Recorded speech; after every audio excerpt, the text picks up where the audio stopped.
Guys who've been involved with a crazy woman. What was the aftermath?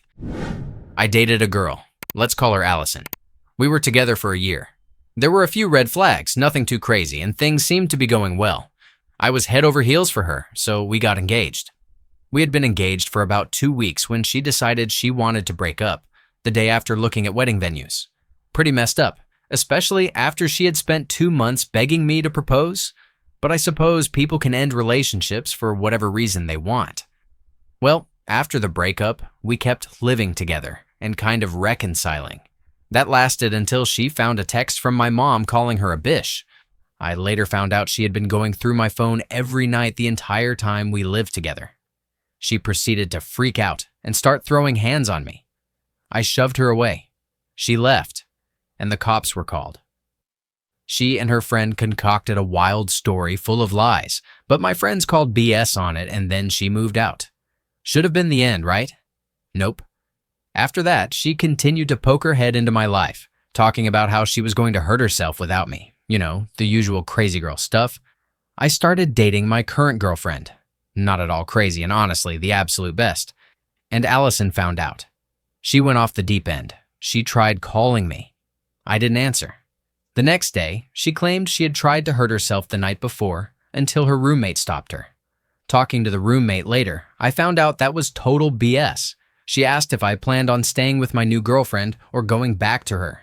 Obviously, I picked my new girlfriend because she wasn't a total nutcase. Allison screamed, "Well, I guess it's time for round 2. I'll pull it off tonight." I was about 900 miles away at the time, so all I could really do was call the cops. Then she found my new girlfriend on Instagram and started sending her pictures of the ring I had bought saying, "You know, he'll always be mine. Maybe if he likes you enough, he'll give you this, but he'll always be thinking of me." New girlfriend blocked her. The cops got involved. I didn't hear from Allison again, for a while. Supposedly everything was done. Nope, still not done. I got home one day and found out she had broken into my house. She put a couple of decorations in front of the door so I'd know she was there and stole about $1,000 worth of random stuff. I texted her saying I want my things back. In response, she calls the cops to file a harassment complaint. The cop heard my side of the story and suggested I file a report, so I did. A couple of days later, her roommate messaged me asking why I contacted Allison if I wanted nothing to do with her. I explained the whole robbery situation. The roommate goes into Allison's room, sees my stuff, and kicks her out. Of course, Allison then steals a bunch of the roommate's things. When the roommate contacts her asking for them back, what happens? You guessed it. Another harassment complaint. Finally, I get my stuff back after explaining to Allison that she was looking at felony charges. The roommate never got her things back.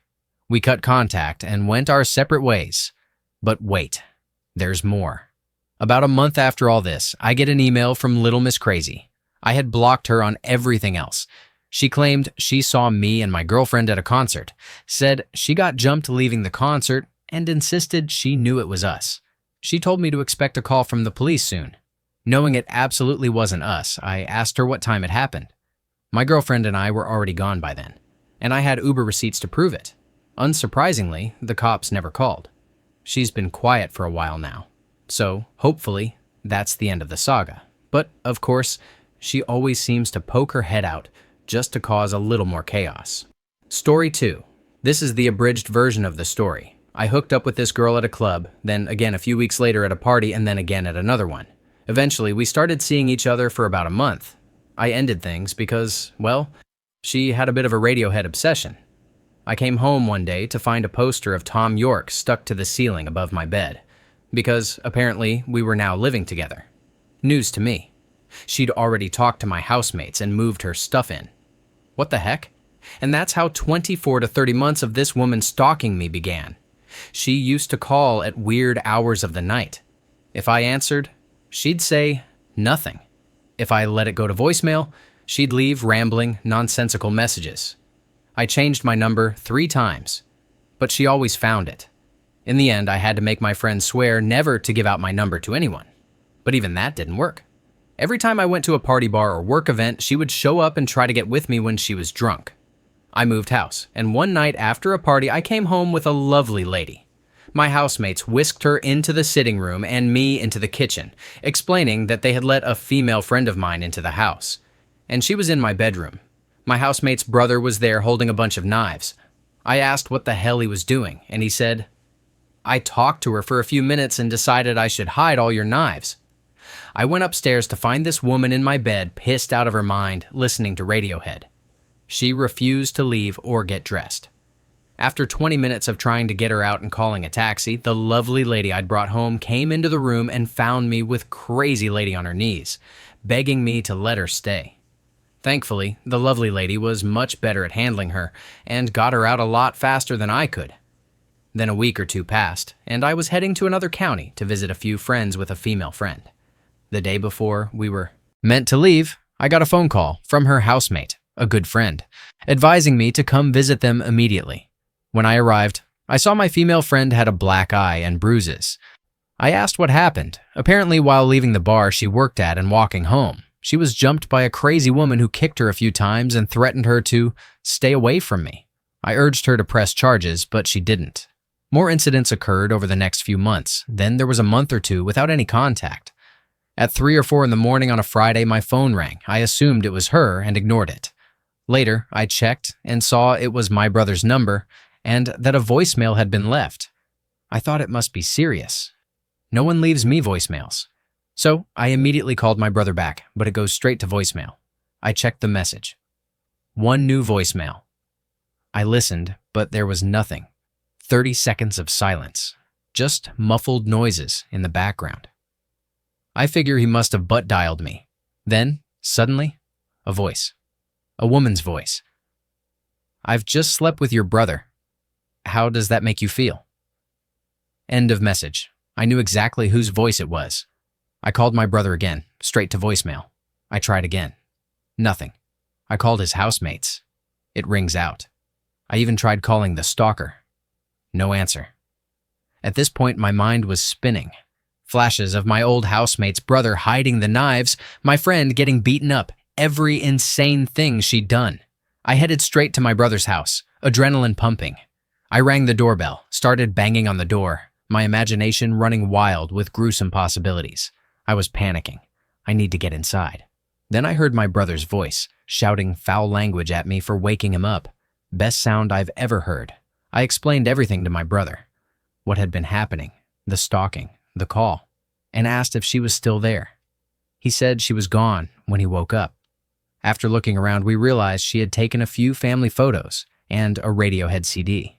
The last time I ever saw her was while walking down a street in Galway at about 10 o'clock at night. She appeared out of nowhere, drunk and clearly on something.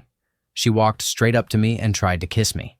I wanted no part of it. She told me it was fine that I didn't love her the way she loved me because eventually I would, and when that happened, she'd take me back. And just like that, poof, she was out of my life. Story 3. I got a vasectomy years before we even met. She never asked about anything. Every conversation was always about her. Fast forward a year. She wanted to move in together and get married. I didn't, mainly because she didn't have a job and was in massive debt. $80,000 in student loans, $20,000 in credit cards, and she had just bought a new $45,000 car. So, she did what any rational person would do. Listen to her mother. She went off the pill without telling me, still not knowing I was fixed, and lied about it. A few months went by, no pregnancy, despite her constant nagging about marriage. Then she started sleeping around, with anyone she could. A few months later, she got pregnant and announced it to her family at a dinner I happened to be at. I asked her who the father was, and she and her mother, in perfect unison, said it was me. I calmly explained what a vasectomy was and when I had mine, then just got up and left. It turns out she actually had the kid. The kicker? The kid was obviously not mine. I'm white, she's white, and the kid was black. She even tried to take me to court for child support since she couldn't figure out who the real father was. Needless to say, she didn't get far. Story 4. A few years ago, I had a few encounters with a girl. She was a bit younger, cute, bubbly, and honestly one of the best kissers I've ever experienced. After about 3 weeks of hanging out regularly, we finally took things further, and that's when she did a complete 180. First, she revealed she was Mormon, something she'd kept from me for fear of judgment. Soon after, she started showing up in my driveway every day after work. Then, about a week later, after I found out I'd gotten a job 2 hours away, she gave me a 3-page handwritten manifesto detailing exactly how I was supposed to spend my free time. No video games on weekends, only 1 hour per night on weekdays, no visiting friends after 7 p.m. I had to attend temple a certain number of times per week. And that was just scratching the surface. There were dozens of other rules and restrictions I can't even fully remember. Needless to say, she completely lost her mind when I broke things off almost immediately after that manifesto. She threw every threat she could think of my way, said she'd burn my house down, accuse me of SA, and ruin my life. At that point, I realized she wasn't just intense, she was unhinged. So when I got the new job 2 hours away, I didn't tell her. Instead, I decided to pull a little reverse crazy. I told her that if she gave me 2 weeks to prepare myself to live that kind of life, I'd fully commit to her rules, but that I needed some time alone to find myself spiritually. She bought it completely and left me alone for those 2 weeks, only sending 1 or 2 texts to gush about how excited she was to see me, which I ignored. I moved out on a Wednesday, blocked her on everything, and never heard from her again. A mutual friend later told me that she genuinely thought I had moved to Siberia. Apparently one night in mixed company, I joked that if I somehow got someone pregnant with octuplets, I'd change my name to Boris and live in an ice cave. She apparently took that literally and clung to it like gospel. That same friend also revealed that she'd repeatedly told people she thought random guys she saw in public were her soulmate. And get this, she once accused a guy she had never met in person of SA over consensual texting, just because he ghosted her after things got weird. Story 5. Returned from a work trip that had taken me across the pond to Europe. I landed around 11 in the morning and headed straight home, eager to crash in my own bed. Then my girlfriend of 3 months called, asking if we could go to her friend's birthday party. I told her I wasn't up for it, but she insisted, saying I owed it to her for going abroad without her. Looking back now, yeah, major red flag. We ended up going to the party, had a few drinks, things were pretty chill, and we slipped out around 8 with an Irish goodbye. By then, I was a complete zombie. I asked her to pull into a drive-thru so I could grab something to eat. Ate my food at home. Told her I was calling it a night. She protested. It was only 9 o'clock, she said, so I needed to stay up and watch TV with her. I'm not sure how long I lasted, but I'm pretty sure I was asleep on the couch before she'd even decided what to watch. A few minutes later, I woke up drenched, soaking wet from my face down to my chest. Startled and completely jet-lagged, I looked up to see her standing over me, seething, an empty glass in her hand.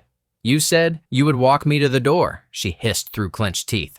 I could taste metal and realized I was bleeding from somewhere. Later, I found out she had been, playfully, according to her, slapping my face to wake me up. When that didn't work, she decided to try the aquatic route. I called her after 2 days of radio silence to end things. That did not go over well. She told me I wasn't allowed to break up with her over the phone. I told her I absolutely was, especially since the last time we spoke in person ended with my lip bleeding. Story 6. I got involved with a crazy, didn't realize it until it was way too late, and almost got kicked out of college. I only just finished dealing with all of this, and it caused me a tremendous amount of stress over the last 6 or so months. I transferred from the main campus of a pretty large university to the local campus near my home after a series of messed up events at the main campus. That's where I met this girl, who admittedly showed a huge number of red flags right off the bat. Even bigger red flags popped up later, like her friends flat out calling her a psychotic or. I pretty much ignored all of it because, well, crazy people, how crazy sesh in bed.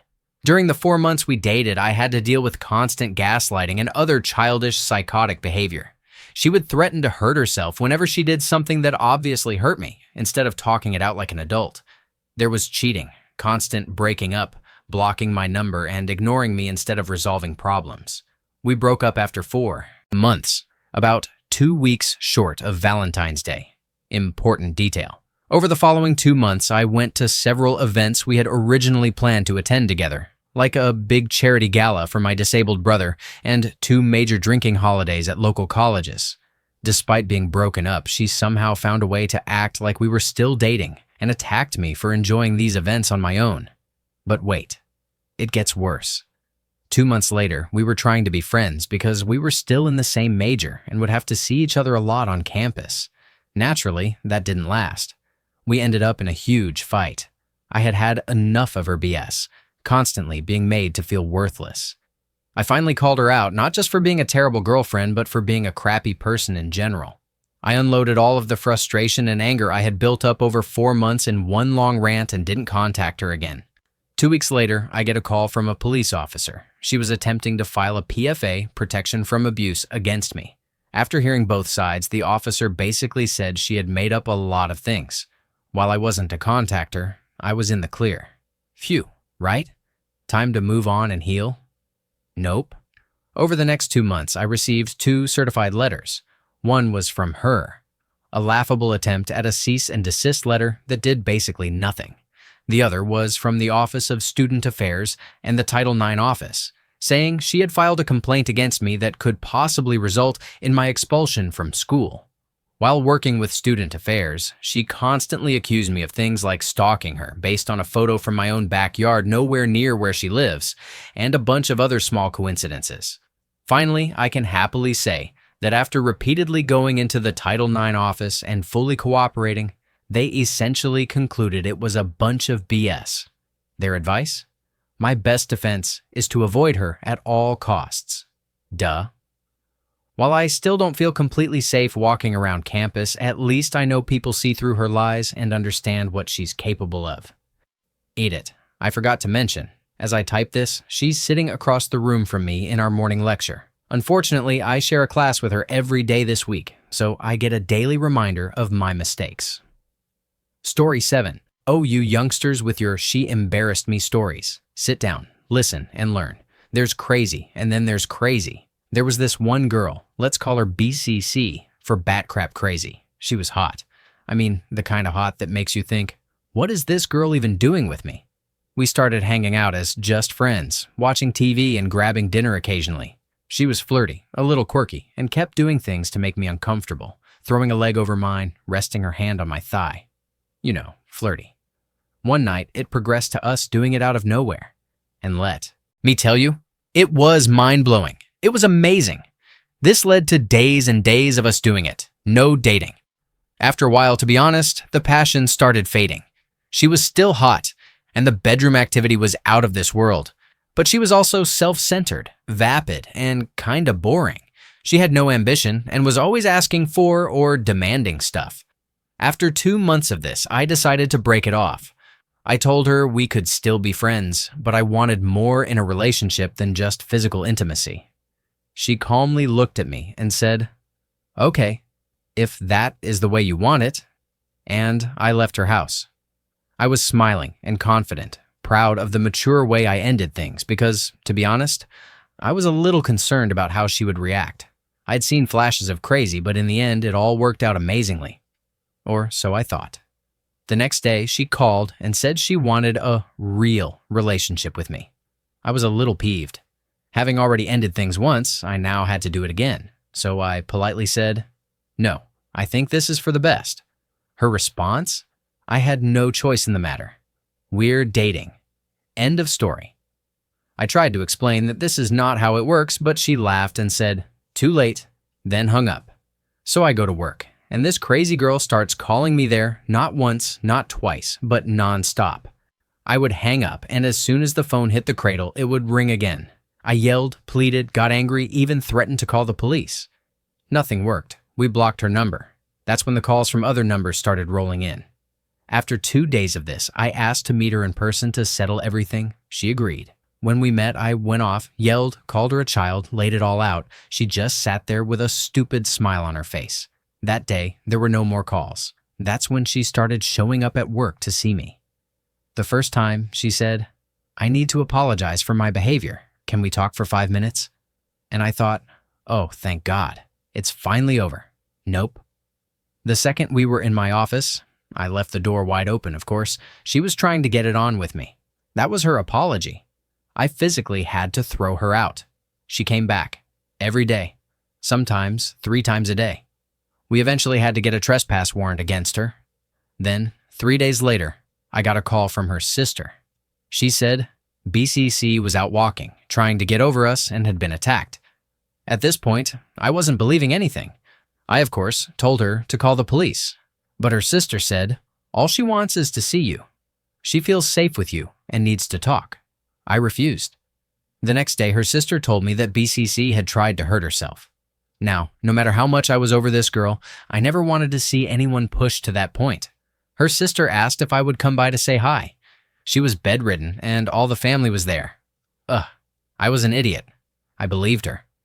When I got there, BCC answered the door in thigh highs, a corset, and high heel boots. I turned and almost ran back to my car. Wait, she'd been essayed a few days ago, tried to hurt herself, and this is how she answers the door? That's when the whole I was attacked story morphed into I essayed her. She told friends, family, co-workers, anyone who would listen that I had done this to her. She never told the police because she knew the million calls, texts, and her behavior would quickly unravel her story. After threatening lawsuits and creating a complete circus, she and her family moved out of the country. Thank God. But the calls still continued, at least once a month for, get this, 7 years. She was in another country, 7 years, and she still harassed me. However, due to the distance and infrequency of the calls, emails, and texts, I was able to mostly ignore her. Until one day, I got to work, and she was there. She was pissed. She started screaming at me in the parking lot about how I had stolen her life from her, and she waited to have children with me, and now it was getting too late. I owe her a child. I'm sure I sat there with a gobsmacked look on my face. I owed her a child. She demanded that we go right now and try to conceive one. I wish to God I was making this up. But no, this actually happened. I finally lost my temper. Completely. I grabbed her by the shirt, shoved her back into the car, and screamed at her to never speak to me again, ever. Our faces were inches apart. I was red-faced and furious. Then I saw something in her eyes like hunger. She tried to lean in and kiss me. At that point, I was actually afraid of her. Not physically terrified, but shaken by that look. She wasn't all there. There was nothing she wouldn't do to get what she wanted. I went inside, called the police, and then tracked down and called her mother. It turned out they'd moved back to the States. We had a long chat. Her and I explained everything. She said, in a soft voice, I know. She has issues. They Baker acted her. I haven't heard from her since. But let me tell you, I still half expect to turn a corner or answer a phone and see her there. I hope she got the help she needed. But I also hope she never bothers me again. Do not stick your dong in crazy. It is not worth it, no matter how great the fun time is. Story 8, TLDR. Just don't friggin' do it. This was the summer of 2009. I'd been out of the Air Force for a few months when a girl I went to high school with got in touch, saying she had always had a crush on me. We started dating, and soon she introduced me to her 3 kids. Normally, I'm not a fan of kids or dating a woman with them, but what the hell, she was hot. All summer, she practically got me to spend every waking moment with her. I was working third shift at a gas station, getting off around 6 in the morning, and she somehow still managed to keep me tied up in her world. I'd get a couple hours of sleep, then drive 30 minutes to her house, pick her and her kids up, and drive another 30 minutes back to my town where we'd spend all day at the beach. At the end of the day, I'd take them back to their house, then drive myself home for another hour or so of sleep before work. While we were dating, she constantly complained about the kid's dad and how he wouldn't send her any money. So, I would lend her some here and there for diapers and food. Mind you, he was a Marine in Kansas or something. And he did send money weekly. At one point, her ex-husband, the dad of the kids, got my number and started texting me things about what he and she used to do, and threatened to kick my A if he ever saw me. He also claimed I was just the side piece, and that her real boyfriend, a dude in the army, was in Afghanistan. I confronted her about it, and she said they had broken up, but he didn't want to believe it. I took her word for it. A couple of months later, things seemed okay. She told me she was pregnant, and that it was mine. I believed her because I guess I was stupid. I told my family and got excited. Then she had some kind of weird reaction to medicine she was on, or so she said, and we went to the ER. While there, the doctors and nurses told me she needed her stomach pumped. I was worried about the baby. Then they told me she was never pregnant. Needless to say, that was it for me. I left. Turns out she and the army guy were engaged the whole time, and they both knew I was just a side piece for the summer. Her whole family knew too, but swore not to tell me. About 3 years later, she called me out of the blue saying she missed me or something. After talking for a bit, I finally got her to admit that she had played me the whole time, that she used the money I sent her on drugs, she was never pregnant, and she had been engaged the entire time. That messed me up for a long time. Even as I sit here typing this, I can feel myself shaking and getting short of breath. Story 9. My ex-wife, who I was with for 10 years and married to for 5, once convinced herself and me that she was pregnant. Belly, movement, everything. Essentially a cryptic pregnancy. Towards the end of our marriage, she insisted I was cheating on her, didn't love her anymore, and was watching porn every time I went near a computer. I'm a computer tech geek and actually hated being on the computer unless I had to for work. Things escalated to the point that, in the last few months, I had to hum or whistle constantly. The moment I was out of her sight, she'd insist I was talking to people on the phone, saying horrible things about her. The constant stress was literally stressing me, though I didn't realize how much long-term stress can actually affect you.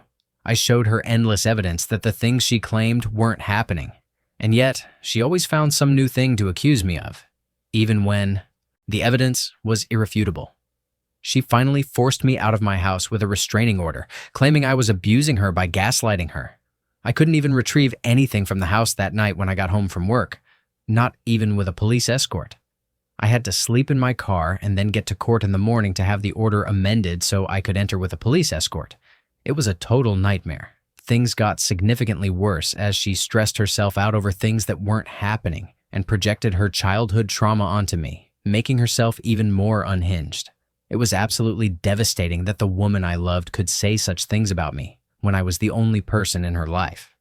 I later realized she did the same tormenting to her own family. Unfortunately, I learned the hard way that when someone hears voices, it's impossible to make them understand they're the only one hearing them. I'd always heard the phrase, "don't stick yourself with crazy," but I had no idea what crazy could actually mean until this. If someone ever told me that the things I heard weren't real, I'd be at the doctor in a heartbeat. I honestly feel bad for her, though. What she's dealing with is something that could have been managed, if only she could have accepted that she needed help. Story 10. When I was around 18, I dated a girl who was a year older than me. What started as a little bit of crazy quickly escalated into bat crap insane. At first, she didn't tell her parents we were dating. I was just her friend who came over to hang out. We dated off and on for a while. Things started getting rockier as I was looking at colleges. She was dead set on getting me to go to a college close by. It didn't have the major I wanted. I wouldn't get to live on campus as I had hoped, and it was more expensive. The only reason she was pushing me toward it? It was a briefcase school, meaning most students commuted rather than lived on campus. She knew I'd have to get an apartment, which would give her a convenient excuse to get out of her parents' house. Fast forward to the last few weeks before I left for college, 3 hours away at the school I actually wanted to attend, and she started trying to convince me to take out a business loan with her to open a hookah bar. I told her no. Even if I had entertained the idea before, this was flat out insane. What followed was a 7-hour argument in my car. 7 hours. During that time, she got physically aggressive with me, screamed, and just to put the cherry on top, keyed my car before storming off. Keep in mind, we were 20 and 21 years old, both with associate degrees, and neither of us had the faintest clue about running a business. After I finally moved to school, she started claiming she was pregnant. Spoiler, she wasn't. Then she said she was going to Planned Parenthood to terminate it. But that whole story quickly fell apart once I looked into it. Her next move? Claiming she already had the medication to induce the termination process, but wouldn't take it unless I gave her my Facebook and email passwords and let her unlock my phone whenever she wanted. This all came to a head the last night I ever saw her when she came to visit me at school. She looked me dead in the eye and said, "Show me your Facebook right now, or I'm not taking the pills." I just said, "Wow," and unlocked my phone. She stood up, slapped me across the face, and said, "What was that? Really?" I stood up too, grabbed her arms, and told her she couldn't keep hitting me. That's when she completely lost her mind. She went full feral, swinging, punching, and kicking me while I was just trying to restrain her without hurting her, basically bear hugging her until she stopped. I already knew that if I so much as touched her the wrong way, she'd call the police and say I hit her. Sure enough, when it was over, she claimed she called a hospital and that a nurse told me I should file a police report because you fighting with me caused a miscarriage. That, of course, got debunked in record time by my mom, who is an actual nurse, and she just said, "That's not how this works. That's not how any of this works." I went back to school, still a scared 20-year-old, thinking I'd actually gotten my girlfriend pregnant and that she was somehow holding this abortion over my head. The day before I broke up with her, my best friend took my phone and pulled the battery out just to give me a break. In that short window, she left over 50 text messages, 50 voicemails, and started harassing my friends and family. She told them I'd gotten her pregnant, got physically aggressive with her, and forced her to have a miscarriage. Luckily, everyone saw through it immediately.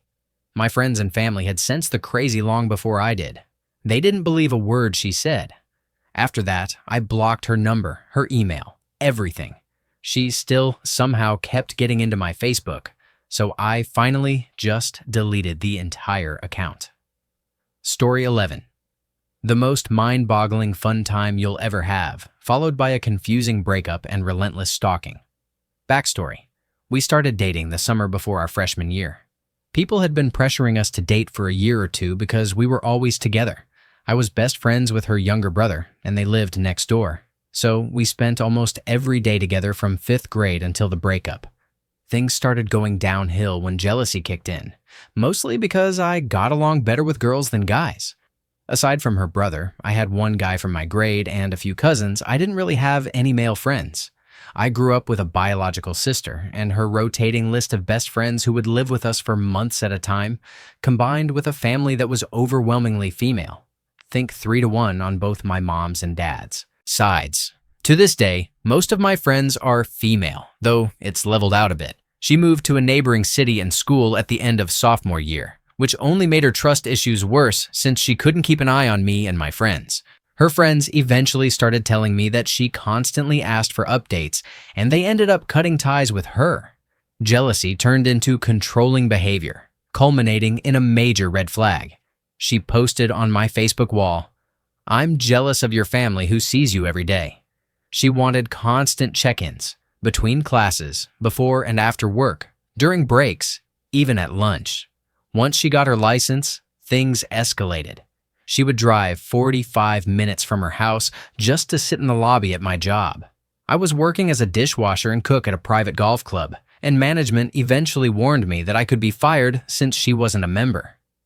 I broke things off in the middle of junior year. Not long after, she tried to get a job where I worked, but her younger brother, my best friend turned distant friend, ended up getting it instead. That's when things got creepy.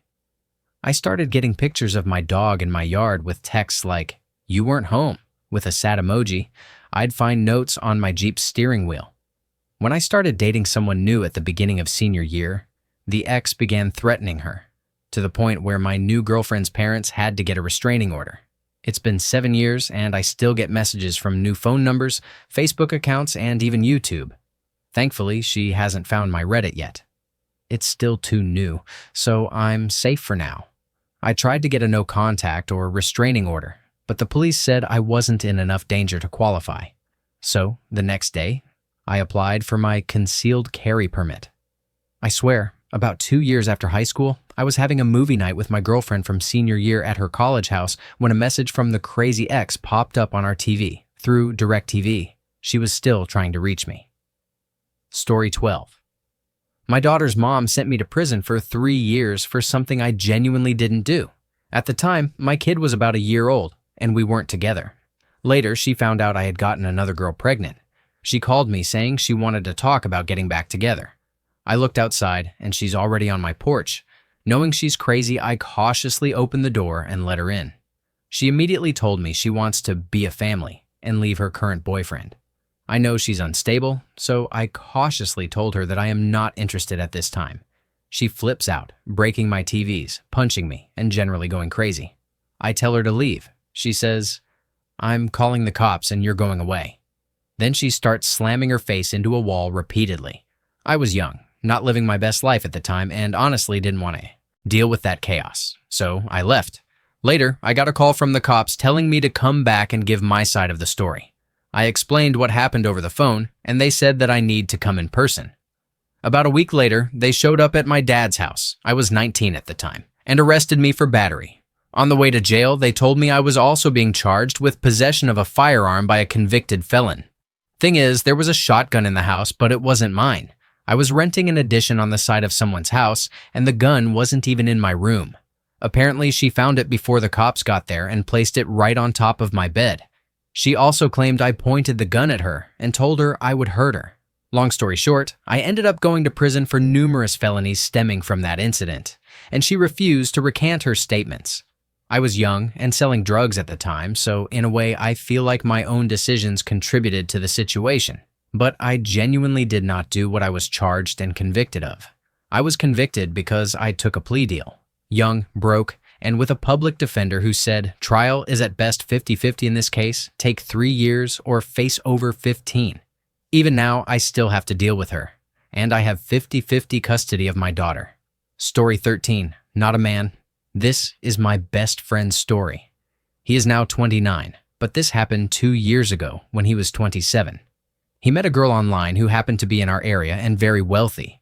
She was also mute, so we mostly communicated with her through text, and to be honest, she was very attractive. My buddy started dating her. At first, she seemed nice, but I began noticing red flags. She wanted to do text at all hours of the day and was constantly texting him to participate on her flirty texts, even on Friday nights, which he had clearly reserved for hanging out with me and other friends playing Dungeons and Dragons.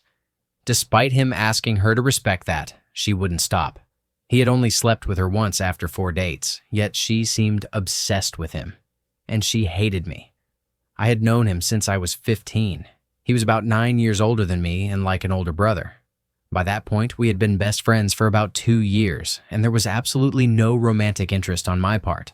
Somehow, she got it into her head that I was a threat. Her bright idea? Push me out of his life. Keep in mind, they had only been together 4 months. She had even offered to pay him to quit his job and spend all his time with her. Luckily, he had more sense than that. Her crazy started showing when he invited me to play a game with them, a Minecraft server he owned. She immediately went off on him, telling him to kick me and insisting I had no right to be there. That was the moment I made him choose, the crazy girl or his best friend. He chose his best friend, of course, but she wouldn't leave him alone. She began showing up at his workplace and sending him explicit pictures. Every time he blocked her, she made a new account and kept going. She was utterly convinced they were meant to be together. The bish is crazy.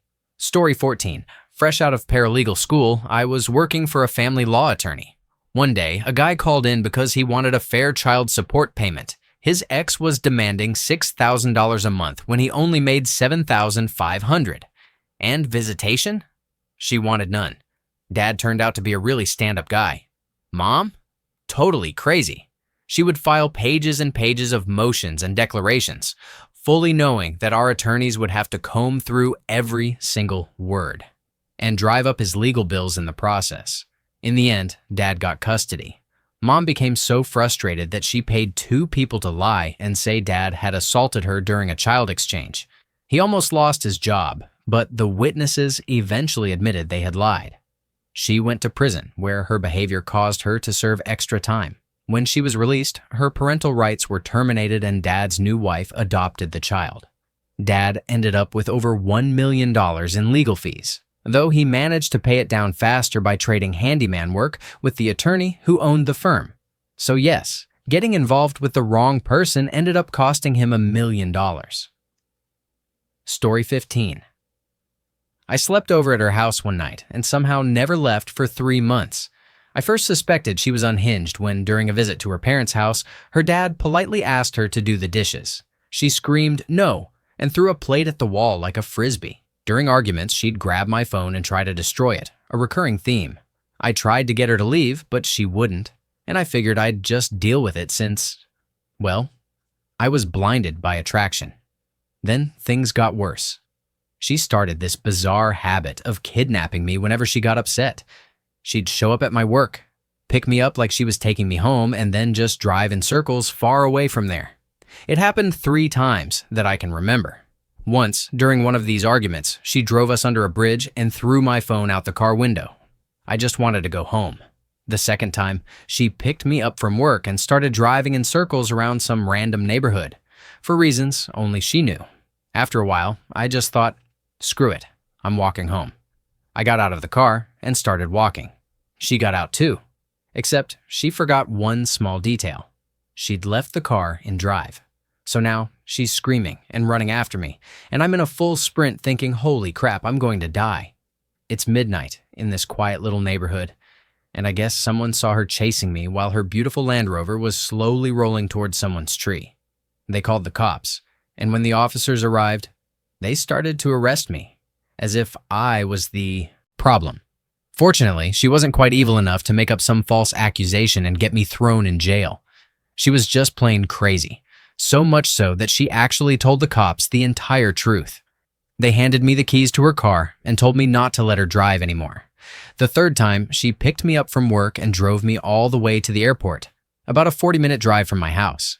I'd been trying to break things off for real by then, and I guess this was her idea of revenge. What I didn't expect was for her to swing a fist at my nose. She hit me twice in the face, and that was it. I'd had enough.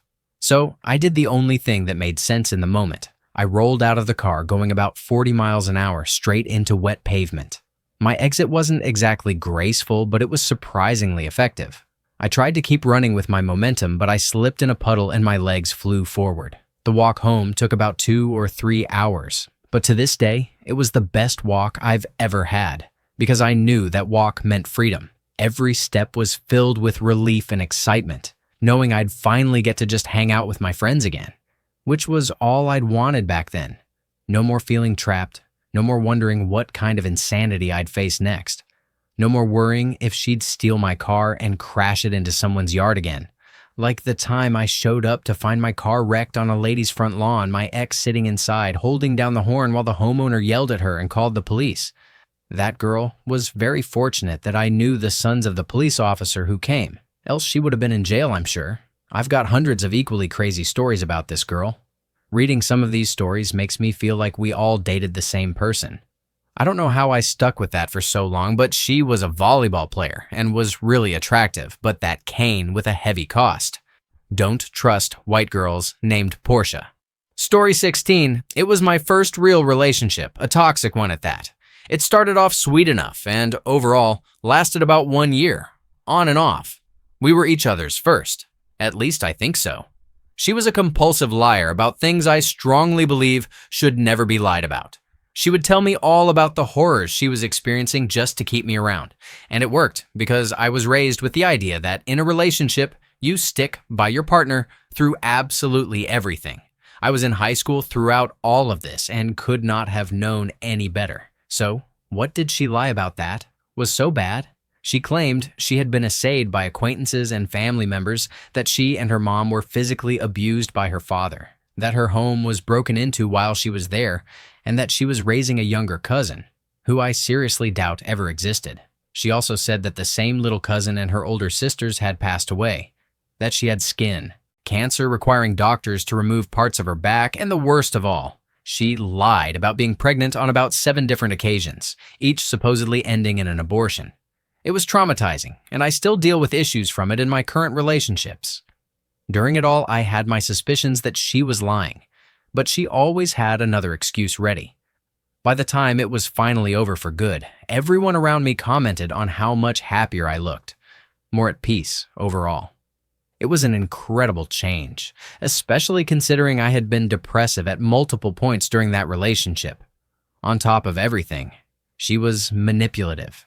She knew I had a compassionate heart and would try to take care of people, especially if they seemed upset. Months after I had finally ended things, she kept trying to make me dance with her, sit with her, hold her, anything, at my senior prom. I ignored her, and thankfully my friends would distract her or pull me away because they knew how bad she was for me. Eventually, she sat at my friend group's table, crying and making herself look visibly upset so I would notice. A mutual friend checked on her in my place and later confirmed how my ex was trying to get my attention. She even followed me to the college I was attending, joined the organizations I was part of, and showed up at the few parties I went to. I wasn't truly free of her until I transferred to my university. I know I share some of the blame for what happened, and there is so much more to this experience that it would take forever to write out. I have really tried to grow from it nonetheless. I hope she is treating herself with more kindness and no longer feels the need to behave that way. Story 17. I was in a band and had been dating this girl for less than a month. It was her birthday, but I had a show that night, and I was running a fever of 102 degrees. She came to the show, and I did what I thought was going above and beyond for someone I barely knew. I bought her flowers, a small cake, and even had the bar sing happy birthday to her. Then she got incredibly drunk and spent the rest of the night talking trash about me to my own friends, not even 10 feet away, as if I couldn't hear her. At the end of the show, I told her I was too sick to go out for her birthday, but that I'd take her out over the weekend instead. She immediately exploded, screaming and crying in front of everyone. I just walked to my car and drove home. Later that night, she texted me saying she didn't feel like I was invested in the relationship and that maybe we should just break up. I wholeheartedly agreed, wished her well, and blocked her on every platform imaginable. And that's how I ended up breaking up with a girl on her birthday over text. Eat it. If you want more context, she used to be a prison guard, though you'd never guess it because she was so petite. She kept a gun in her nightstand and always slept with it nearby. Looking back, I'm pretty sure I narrowly avoided being murdered. Story 18. I dated this girl I met at university for about a year, and things seemed to be going great. Almost too great. Then I met her family, and that's when things got weird. Her mother straight up told me she encouraged her daughter to date as many men as possible at the same time. She also said that if her daughter ever wanted to lose weight, she should try speed. It was one of the most uncomfortable dinners I've ever had. A few months later, my girlfriend told me a story about a guy at work cornering her in the elevator to make out with her. But she didn't go to the police or report it, and she didn't even want me to do anything about it, which struck me as strange. Not long after that, her roommate told me she'd been cheating on me. I didn't want to believe it. I was in too deep. But the final straw came when my own brother sat me down and told me she'd hit on him while visiting, when I was at work. That's when everything finally clicked. So I went to confront her, and she completely lost it. Full meltdown. She tried to turn everything around on me, making me feel guilty, like it was somehow my fault that she wanted to sleep with every guy she could. After we broke up, she kept messaging me, saying we needed to talk, claiming she was in depression and that it was all my fault. She even told me she was in the hospital. She was completely unhinged. And that's not even counting the time she told me she was pregnant, on April Fool's Day no less. I went through every emotion possible that day. The stages of grief are very real.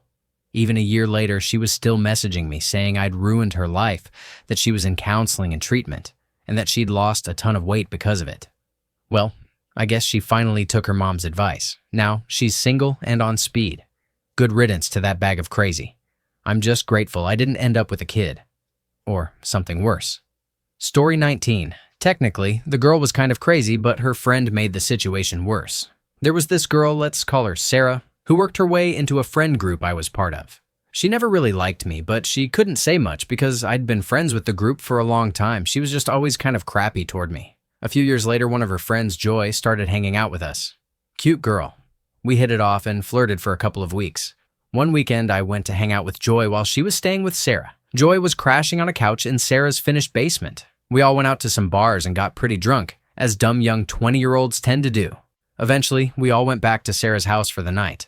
Joy and I went to her room and started making out. We were both drunk and eventually just passed out. Nothing more than kissing happened.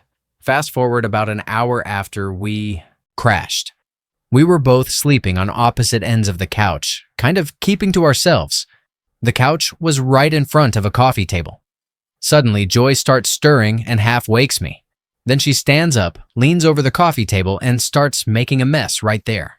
I was half asleep and drunk, completely unsure what to do. This was insanely awkward, so I just pretended to be asleep. She must have been more wasted than I realized because after making a mess on the carpet, she wandered upstairs to Sarah's room. A few minutes later, I crept upstairs and saw Sarah consoling Joy.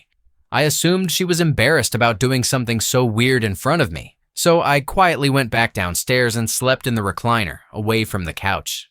I woke up early the next day and got out before anyone else was awake. Weird experience, but life went on.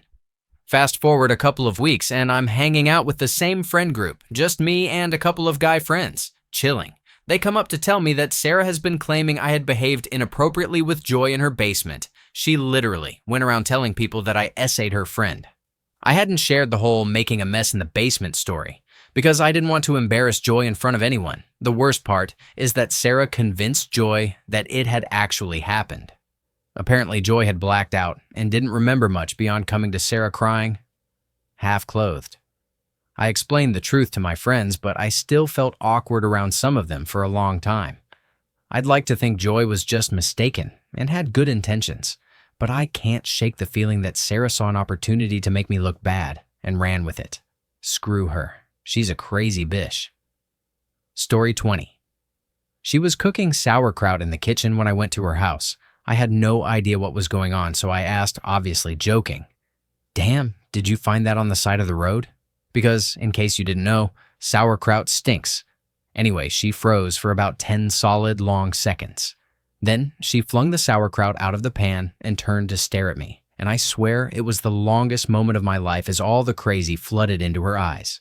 She vaulted the kitchen island, came down swinging, and the pan barely missed my giant windsock of a nose. A chase ensued. I ended up locking myself in her room with a phone and calling the cops. She was banging on the door, pan in hand, full Shining style, screaming at me to come out because she really, really wanted me. Story 21. Halfway through, she informed me that she wasn't on the pill, after swearing for days that she was and insisting it would work out fine, then proceeded to go without any protective gear. I've never wanted to hit a woman so badly in my life, but thank God I was stronger and managed to pry her off. And kids, that's how I met your mother. Just kidding.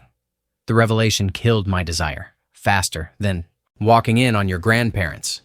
Edit for clarification.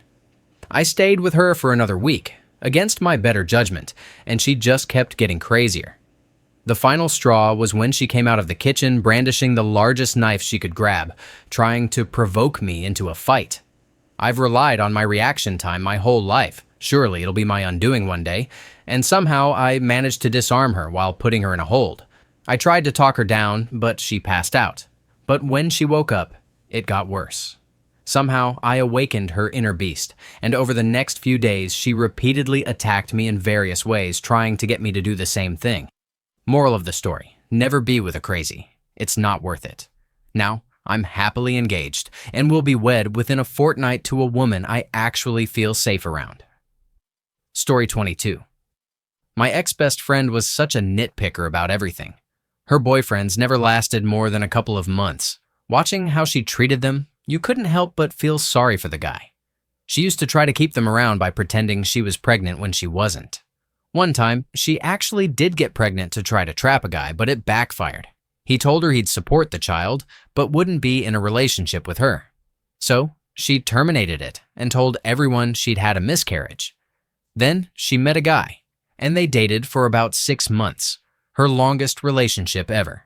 She was 27 at the time. She got pregnant, and he wanted to do the right thing, so he married her. I went over to their house for dinner once while she was pregnant, and I honestly couldn't understand how he managed to put up with her. She was nitpicking everything he did right in front of me while he was cooking. I mean, she was literally standing behind him, saying things like, "You're adding that to the potatoes? That looks disgusting," and so on. I truly felt sorry for the guy. About 2 months after she had the baby, he filed for divorce and got sole custody because she was completely unhinged and a hoarder. Edit. I forgot to mention that her family supported him 100% and even helped him gain custody. Story 23. My husband's brother-in-law, let's call him Jim, had a house paid off in full, over £80,000 in savings, a pristine, unmodified 1993 Nissan Skyline GTR he'd owned from new with a full-service history from Nissan, a well-paying job as a master carpenter, and he was looking forward to early retirement. Then he met my husband's sister, let's call her Karen, who was a hair's breadth from being bankrupt and homeless after making awful financial decisions that were mostly self-inflicted. Jim instantly said goodbye to 20,000 pounds of his savings to clear Karen's debts. Jim and Karen's parents then each spent about 15,000 pounds on her wedding. Jim and Karen have one child together and cannot have any more. Karen insisted they buy a 6-bedroom house using the proceeds from Jim selling his own house. She started a child-minding business, which is failing, and Jim's Skyline was traded in for a rusty second-hand Honda Civic, not even an R model. Now they have a mortgage they're struggling to pay, and all his savings are gone. Jim deserves much better. His first wife left him on their honeymoon after confessing she was pregnant by the best man. Story 24. A month after my ex, I found a rebound across the street. It was my first one, so I didn't really know the rules. I should have wrapped it up. 2 months in, she got pregnant, and trying to do right by our boy, I got a place for us and for her 2 older sons, both by different dads, neither in their lives. No child support. Our son is now 2. Turns out she has a history of depression and anxiety. The 10-year-old has ADHD, a challenge in itself, and the 12-year-old had just come out of the psych ward because he talked about hurting bullies at school. He also told the psychotherapist about 3 demons that visit him 5 times a day, which I suspect he's exaggerating for attention. On top of that, he has no sympathy or empathy, never admits when he's wrong, always tries to get the last word, and has serious issues with male figures. He barely respects me. I've never heard him sincerely apologize, only half-assed ones when he wants something. Being a new parent, I honestly don't know what to do with him. I've been seriously considering leaving and taking primary custody of my son to provide a more stable environment. Story 25. My mate's ex was insane. She ended their 3-year relationship by ghosting him. He's an absolute teddy bear with a heart of pure gold. So even if she felt it wasn't working out, she could have at least had the courtesy to tell him she wanted out instead of leaving him with all that worry and pain. Anyway, 8 months later, he found out through mutual friends that she was heavily pregnant. When he finally managed to contact her about it, she said he was probably the dad, but she didn't want him to have any part in the child's life. She had the baby and didn't put him on the birth certificate. This meant he had no legal rights in the UK, and because she has full parental responsibility. She has refused DNA tests for the child, so far blocking him from proving he's the biological dad. However, because my friend wouldn't abandon what he was 90% sure was his kid, he somehow managed to set up an informal visitation agreement with the mother and, I believe, contribute some money toward the child's costs. He's been taking legal advice to try and secure formal joint custody, but every time they make some progress, like her agreeing to a DNA test, she freaks out a few days later and threatens to withhold the informal visitation. She repeats this power trip over things like him getting a new girlfriend, or every time they hit a milestone in their relationship, even though she was the one who left him. Go figure. He has to navigate this ongoing nightmare because he's terrified of not seeing his kid at all. The child gets extremely upset when she randomly cancels visits, and given her serious mental health issues, he's genuinely afraid of what she might do. The one good thing is that the kid, 6 years later, is the absolute spit of his dad, so at least he's vindicated that it really is his child. And since he's continually pursuing it through legal channels, hopefully he'll come out on top in the end. Thank you for watching. If you enjoyed this video, be sure to give it a thumbs up, subscribe, and hit the bell icon so you never miss an update.